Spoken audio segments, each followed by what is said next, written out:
नमस्कार, स्वागत है आपका हम आप तक न्यूज चैनल में। मैं हूं आपके साथ अदिति मिश्रा। आज आपके लिए लेकर आई हूं 10 मिनट में देश और दुनिया की 25 बड़ी ताजा खबरें, जिस पर बनी रहेगी आप सबकी नजरें। एसएससी ने जारी किया एडिशनल रिजल्ट, 1504 अतिरिक्त परीक्षार्थी हुए क्वालिफाई। स्टाफ सिलेक्शन कमीशन में मैट्रिक लेवल, उच्च स्तर माध्यमिक स्तर और ग्रेजुएट लेवल के लिए सिलेक्शन पोस्ट फेज एक्स परीक्षा 2022 का एडिशनल रिजल्ट जारी कर दिया गया है। परीक्षा में शामिल हुए परीक्षार्थी के लिए एक बड़ी खुशखबरी है, क्योंकि 1500 से अधिक अतिरिक्त परीक्षार्थी को आयोग ने क्वालिफाई घोषित किया है। परीक्षार्थी फौरन ऑफिशियल वेबसाइट पर विजिट कर एडिशनल रिजल्ट चेक कर सकते हैं। जम्मू कश्मीर में एक भीषण सड़क हादसे में बिहार के 10 लोगों की हुई मौत। हालांकि जम्मू प्रशासन की ओर से अभी तक 8 लोगों की मौत की पुष्टि की गई है। बिहार के जम्मू में हर्ष फायरिंग में एक युवती की जान चली गई। अमृतसर में वैष्णो देवी जा रही बस खाई में गिरी। बिहार के 10 लोगों की हुई मौत। सीएम नीतीश ने जताया दुख। जम्मू कश्मीर में एक भीषण सड़क हादसे में बिहार के 10 लोगों की मौत हो गई है। हालांकि जम्मू प्रशासन की ओर से अभी तक 8 लोगों की मौत की पुष्टि की गई है। बस अमृतसर से कटरा जा रही थी। जम्मू ने नेशनल हाईवे पर चक्कर टोली के पास या एक पुल के नीचे खाई में गिर गई। गहरी खाई में गिरने से बस के परखच्चे उड़ गए और उसमें सवार 10 लोगों की मौत हो गई। बताया जा रहा है कि कई लोग घायल हैं, जिन्हें स्थानीय अस्पताल में भर्ती कराया गया है। जम्मू प्रशासन की ओर से सीआरपीएफ की टीम की मदद से रेस्क्यू ऑपरेशन चलाया गया। दिल्ली में नए संसद भवन के उद्घाटन समारोह में रविवार को शामिल होने वाले पूर्व प्रधानमंत्री एचडी देवगौड़ा ने कहा कि यह उनका सौभाग्य है कि वह भारत के लोकतांत्रिक इतिहास में एक बड़े क्षण के साक्षी बने। 91 वर्षीय देवगौड़ा ने इस पर खुशी जाहिर करते हुए कहा कि उन्होंने कभी नहीं सोचा था कि वह अपने जीवन के इस पड़ाव में नए संसद भवन में बैठेंगे।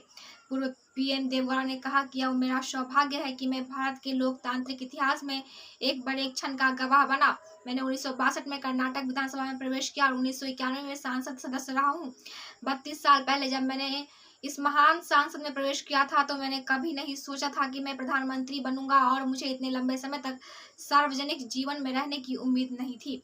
जो सेंगोल अब नए संसद भवन में लगाया गया है उसे अगस्त 1947 में सत्ता के हस्तांतरण के प्रतीक के रूप में प्रथम प्रधानमंत्री जवाहरलाल नेहरू को दिया गया था। जब नई संसद बनकर तैयार हुई तो उसे तमिलनाडु के अधिनम संतो द्वारा पीएम नरेंद्र मोदी को उनके आवास पर सौंप दिया गया। तस्वीर खुद पीएम नरेंद्र मोदी ने सोशल मीडिया पर शेयर की है। सोने के कोट से 7 चांदी के बने 5000 साल पुराने सेंगोल को इलाहाबाद संग्रहालय की नेहरू गैलरी में रखा गया था और संसद के नए भवन में इसकी स्थापना के लिए दिल्ली ले जाया गया और स्थापित किया गया। पीएम मोदी ने कहा कि सेंगोल, जिसने तमिलनाडु से पूरे रास्ते नए संसद भवन का मार्ग प्रशस्त किया था, एक प्रतीक था जो भारत के गौरवशाली अतीत के रूप में समृद्ध भविष्य के जोड़ता था। उन्होंने कहा 1947 में जब ब्रिटिश शासन में भारत ने सत्ता आने के बाद ऐतिहासिक राजदंड का उपयोग किया गया था तो सेंगोल औपनिवेशिक शासन से स्वतंत्रता का प्रतीक बन गया। ये भारत के बीते हुए कल के गौरव और आजादी के बाद की भविष्य की समृद्धि का संबंध बनाया गया है। पटना में लूट के लिए 8 मिनटों में 2 लोगों को मारी गोली, एक की मौत। पुलिस के सामने पैदल निकल गया बदमाश। पटना के पत्रकार नगर थाना अंतर्गत धनुष सेतु के नीचे देर रात बाइक सवार एक अपराधी ने दुस्साहस की सारी हदें पार कर दी।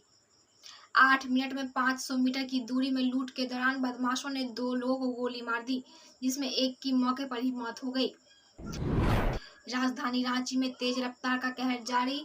सुबह सवेरे भीषण सड़क हादसे में 2 युवक की मौत हो गई, जबकि एक की हालत गंभीर बनी हुई है। घटना खरदिसदाग ओपी क्षेत्र के रिंग रोड की है। डीएलएड परीक्षा वर्ष 2023 को लेकर डमी एडमिट कार्ड में सुधार का मौका दिया गया है। ऑनलाइन परीक्षा आवेदन से लेकर संबंधित तृतीय डमी प्रवेश पत्र में त्रुटि सुधार के संबंध में सभी कॉलेजों को निर्देश दिया गया है। डमी प्रवेश पत्र समिति की वेबसाइट पर 29 मई 1 जून तक त्रुटि संबंध को लेकर अपलोड होगा। इस अवधि से संबंधित कॉलेज के प्राचार्य अपने महाविद्यालय के विद्यार्थियों का डमी प्रवेश पत्र समिति की वेबसाइट से 3 प्रति डाउनलोड कर 2 प्रति अपने हस्ताक्षर मुहर के साथ संबंधित विद्यार्थियों को उपलब्ध करा देंगे और तीसरी प्रति अपने कार्यालय में सुरक्षित रखेंगे। विपक्षी एकता के महाजुटान पर बीजेपी का तंज, एकजुटता को बताया नाटक, कहा जेल जाने से बचने की सारी कवायद। लोकसभा चुनाव 2024 को लेकर सियासी बयानबाजी का दौर जारी है। एक बार फिर बीजेपी ने विपक्षी एकता पर हमला बोला है। नेता प्रतिपक्ष विजय सिन्हा ने कहा कि ये बीजेपी दलों की एकता नहीं, भ्रष्टाचारियों की एकता है। ये सभी देश की अखंडता और एकता के प्रति गंभीर नहीं है और भाजपा के राष्ट्रवाद पर चोट कर रहे हैं, तुष्टीकरण की राजनीति में डूब चुके हैं, अपने संपत्ति खोने और जेल जाने के डर से एकजुटता का प्रदर्शन कर रहे हैं। आपको बता दें कि 12 जून को पटना में विपक्षी दलों की महाबैठक होगी, जिसमें तमाम विपक्षी दलों के नेता शामिल होंगे, जिसमें लोकसभा चुनाव के रोड मैप के सीटों के बंटवारे पर भी चर्चा हो सकती है। इस मामले पर जदयू प्रवक्ता नीरज कुमार ने कहा कि विपक्षी एकता की बैठक 2024 के लोकसभा चुनाव के लिए अहम बैठक है। नीतीश कुमार विपक्ष की आवाज है, न कि पीएम कैंडिडेट है। विपक्षी एकता के मिशन में जुटे हैं नीतीश। हाल ही में नीतीश कुमार ने दिल्ली में कांग्रेस अध्यक्ष मल्लिकार्जुन खड़गे, कांग्रेस नेता राहुल गांधी से मुलाकात की थी, जिसमें पटना में होने वाली महाबैठक पर भी चर्चा हुई। विपक्षी एकता के मिशन में जुटे नीतीश कुमार ने इससे पहले झारखंड के सीएम हेमंत सोरेन, पश्चिम बंगाल की सीएम ममता बनर्जी, यूपी के सीएम और सपा अध्यक्ष अखिलेश यादव से मिले थे और विपक्षी एकजुटता को और मजबूत करने की अपील की थी। इसी दौरान ममता ने जल्द पटना में विपक्षी दलों की बैठक का सुझाव दिया था, जिस पर अमल करते हुए अब 12 जून को पटना में विपक्षी दलों का महाजुटान होगा। राजद नेता तुलसी राय के अपहरण मामले में फरार चल रहे साहेबगंज के विधायक डॉक्टर राजू सिंह ने भाजपा सहित राज्य के होने की पुलिस को आशंका है। इसके लिए उत्तर प्रदेश व हरियाणा पुलिस के संपर्क साधा गया है। विधायक का मोबाइल लगातार बंद रहने के कारण पुलिस की सर्विलांस टीम लोकेशन नहीं ले पा रही है। उनका अंतिम लोकेशन उत्तर प्रदेश में बताया गया है। इधर भाजपा विधायक अशोक सिंह के नेतृत्व में भाजपा नेताओं का शिष्टमंडल आईजीडीएम व एसएसपी से मिला। जमुई में हर्ष फायरिंग में एक युवती की जान चली गई। सोमवार की देर रात सिकंदरा थाना क्षेत्र के मिर्ची गांव में समृद्धि मिलन के दौरान हुई हर्ष फायरिंग में एक युवती के सर में गोली लगने से युवती की मौत मौके पर ही हो गई। मौत के बाद कोहरा मच गया। गोली चलने वाला शख्स मौके से फरार हो गया। पुलिस छानबीन कर रही है। सोमवार को ही पुलिस मुख्यालय ने हर्ष फायरिंग को लेकर बड़ा फरमान जारी किया था। इसे गंभीर अपराध बताते हुए हथियार का लाइसेंस रद्द कर देने की बात कही गई थी।